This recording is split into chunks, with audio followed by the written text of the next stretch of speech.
नमस्कार, मैं मनमोहन मिश्र एक बार फिर आप लोगों के बीच काफी गंभीर मुद्दा लेकर के चुनाव के बाद से पहली बार एक गंभीर मुद्दे पर आपसे बात करने जा रहे हैं। मेरे दोस्त, प्रेडिक्शन करना यानी अनुमान लगाना अपने रिसर्च के बल पे मैंने छोड़ दिया है, लेकिन कुछ खबरें जो अंदर से आती हैं यानी भारतीय जनता पार्टी आरएसएस और उनके बीच से निकल कर आती हैं, वो पहुंचाना आप तक वो पहुंचाना मेरी जिम्मेदारी बनती है। खबर क्या है मेरे दोस्त? 15 अगस्त 2024 तक अगर नरेंद्र मोदी सरकार चला सके तो, चला पाए तो, चलाते रहे तो, या चलाने दिया गया तो, मतलब उनके अपने एलाइज यानी नायडू, नीतीश और दूसरे लोग अगर चलाने दिए तो, अगर सरकार चलती रही तो 15 अगस्त 2024 को नरेंद्र मोदी खुद मार्गदर्शक मंडल में जाने का, राजनीति से संन्यास लेने का ऐलान कर देंगे। ये अंदर की बात और बड़ी सटीक बात है, बड़ी गंभीर बात है और बड़े अंदर से आई है। यूं कह सकते हैं कि नरेंद्र मोदी के खेमे से ही आई है, गुजरात लॉबी से ही आई है, ये कह सकते हैं आप। अब इस पर कितना ये तो होना है और होना ही, आप खुद भी देख रहे हैं। नरेंद्र मोदी इस समय सरकार चलाने में अक्षम है, सरकार नहीं चला पा रहे हैं। सबसे पहली बात तो नरेंद्र मोदी खुद वैचारिक रूप से, बौद्धिक रूप से एक कमजोर व्यक्ति हैं, इसलिए सरकार नहीं चला पा रहे हैं। और दूसरी सबसे बड़ी बात कि अब पहले की तरह मनमानी करने के लिए उनके पास बहुमत नहीं है, जिसके कारण कुछ भी करते रहे और कोई कुछ नहीं बोलेगा, वो भी स्थिति अब नहीं रही। तो जो चाहते हैं नरेंद्र मोदी वो चलाने में उन्हें मुश्किल हो रहा है, और इससे ज्यादा मुश्किल होगा अगर अंदर की बात बिल्कुल फिट है। तो अंदर की बात यह है मेरे दोस्त कि नरेंद्र मोदी इसी शर्त पर प्रधानमंत्री बने हैं और नायडू और नीतीश उन्हें इसी शर्त पर समर्थन दिए हैं कि वो 15 अगस्त 2024 तक राजनीति छोड़ देंगे।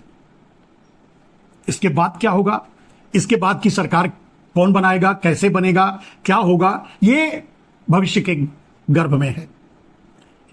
इस बीच नरेंद्र मोदी का पूरा ध्यान, पूरा कंसंट्रेशन अपने छुपाए हुए भारत के काले धन को ठिकाने लगाना है, जो देश और विदेश में नरेंद्र मोदी ने छुपा रखा है अपने विनोद अडानी या ऐसे लोगों के जरिए। और दूसरा काम यह होगा कि नरेंद्र मोदी जितने अपराध कर चुके हैं पॉलिटिकली, देश पर जितने जुल्म ढा चुके हैं, उसके कानूनी निशान मिटाने की कोशिश करेंगे। उसके कानूनी पहलुओं पर अध्ययन करके, करवा के अपने लोगों से, और उन गुनाहों को मिटाने की कोशिश करेंगे।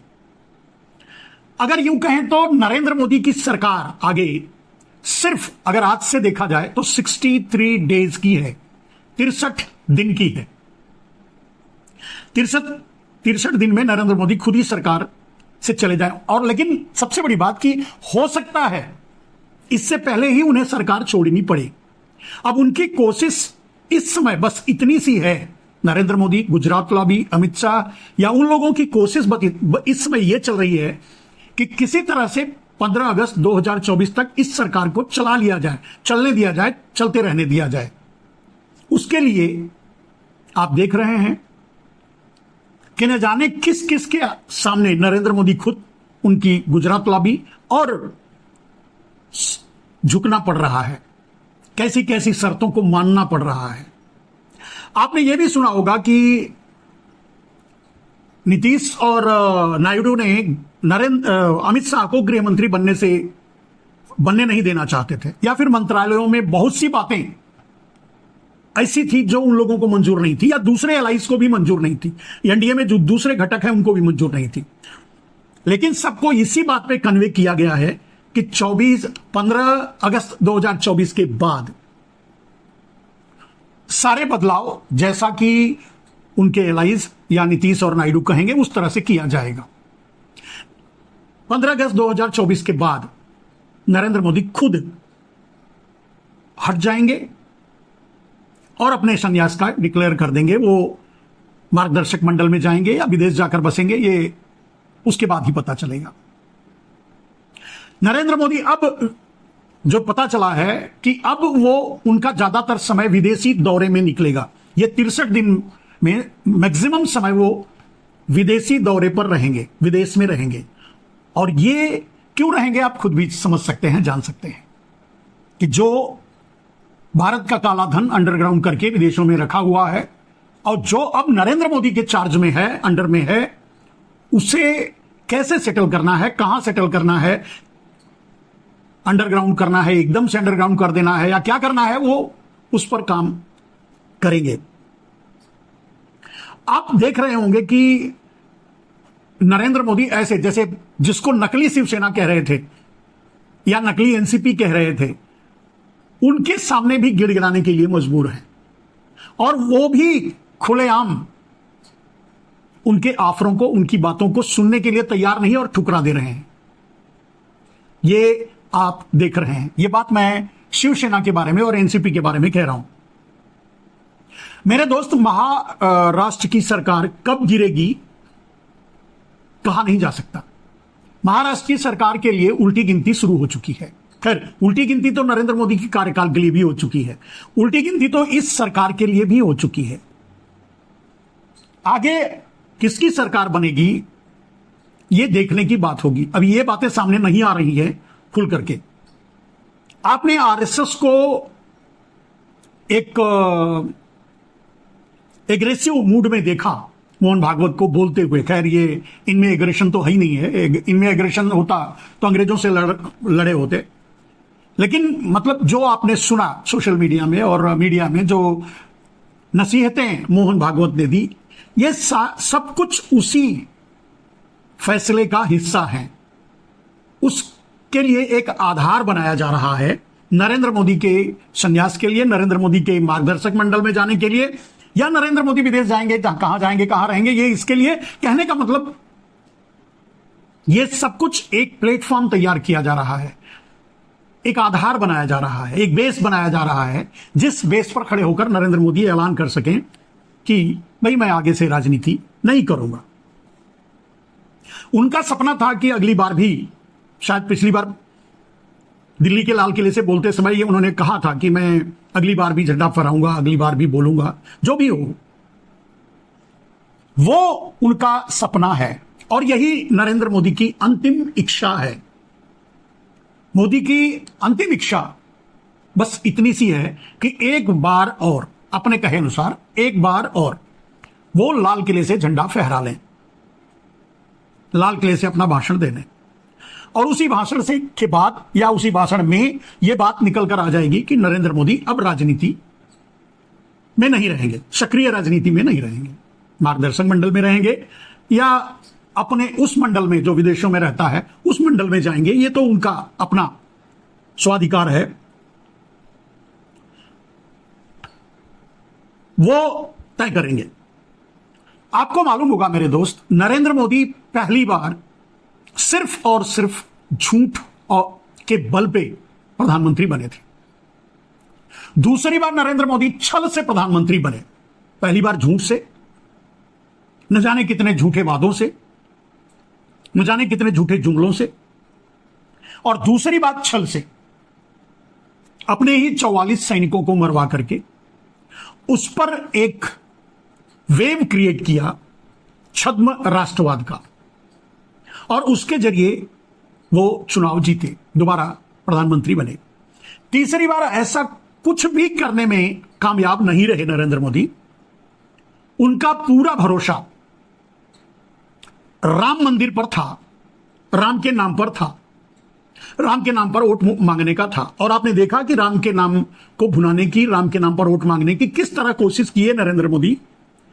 शायद चुनाव के इतिहास में इस तरह से जय श्री राम के नारे लगाकर वोट मांगना, और आप तो जानते हैं किस तरह से मुद्दा विहीन, पूरे चुनाव के दौरान मुद्दा विहीन बातें नरेंद्र मोदी करते रहे, क्योंकि उनके पास कोई मुद्दा था नहीं। हां, बात राम की। उन्होंने राम को भी छला था, राम को भी धोखा दिया है। इस पर कई बार कई वीडियो हमारे हैं जो आपके सामने रख चुका हूं। वो बातें लेकिन राम से नरेंद्र मोदी ने सबसे बड़ा छल यह किया था कि राम के मंदिर बनने से पहले ही उसकी प्राण प्रतिष्ठा कर दी, मंदिर की प्राण प्रतिष्ठा कर दी, और सारे शंकराचार्यों के विरोध के बावजूद भी नहीं माने, प्राण प्रतिष्ठा की। ये सारी बातें उनके विरोध में गई। लोगों को लगने लगा या देश समझने लगा कि नरेंद्र मोदी सिर्फ चुनाव के लिए जो कुछ भी करते हैं एकमात्र चुनाव को ध्यान में रखकर करते हैं। इसलिए राम के नाम पर उन्हें एक वोट भी नहीं मिला।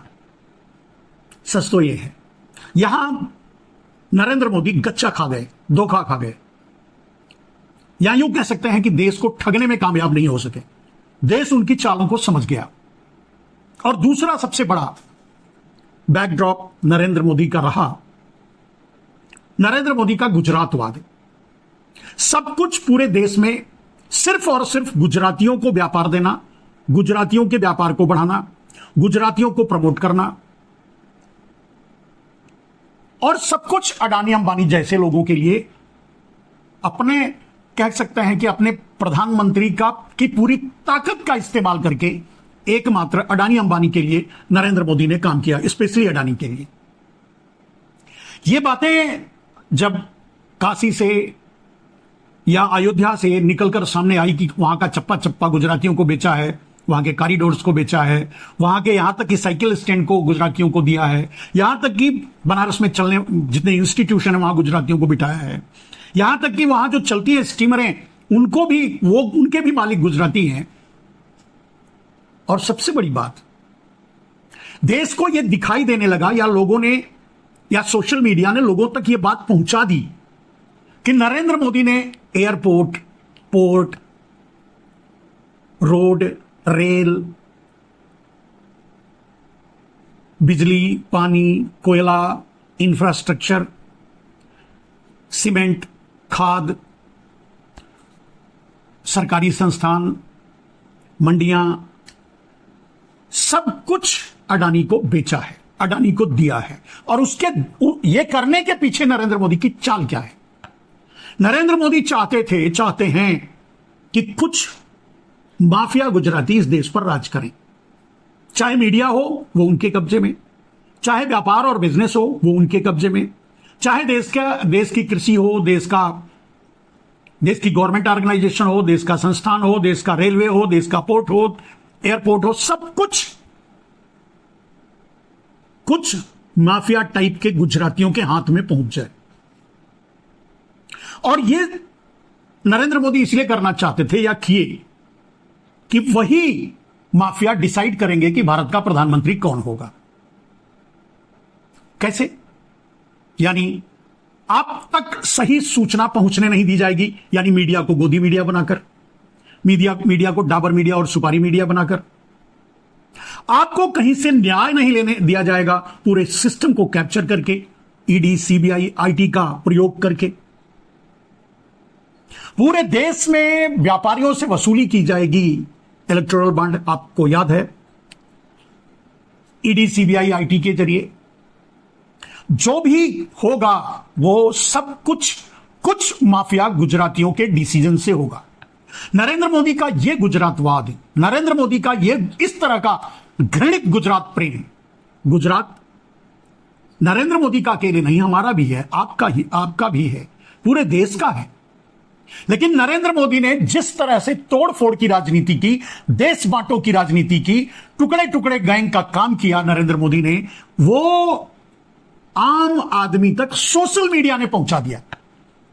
गोदी मीडिया, डाबर मीडिया तो उनकी है, लेकिन सोशल मीडिया को रोक नहीं पाए। और यही कसक आपको समझ में आ रहा होगा कि कुछ लोग, मतलब नरेंद्र मोदी के आईटी से जुड़े हुए लोग, नरेंद्र मोदी से जुड़े हुए लोग, या कुछ ऐसे मीडिया संस्थान अब यह बात मानने लगे हैं कि नरेंद्र मोदी मीडिया को तो गोदी मीडिया बना दिया, लेकिन सोशल मीडिया को कंट्रोल नहीं कर पाए।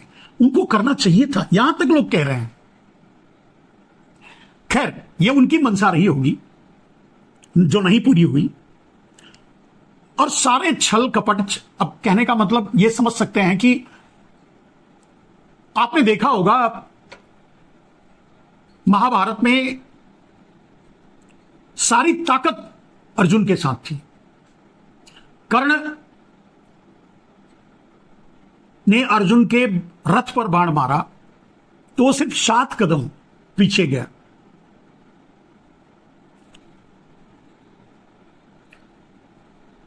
इस बात को जब भगवान कृष्ण ने उन्हें समझाने लगे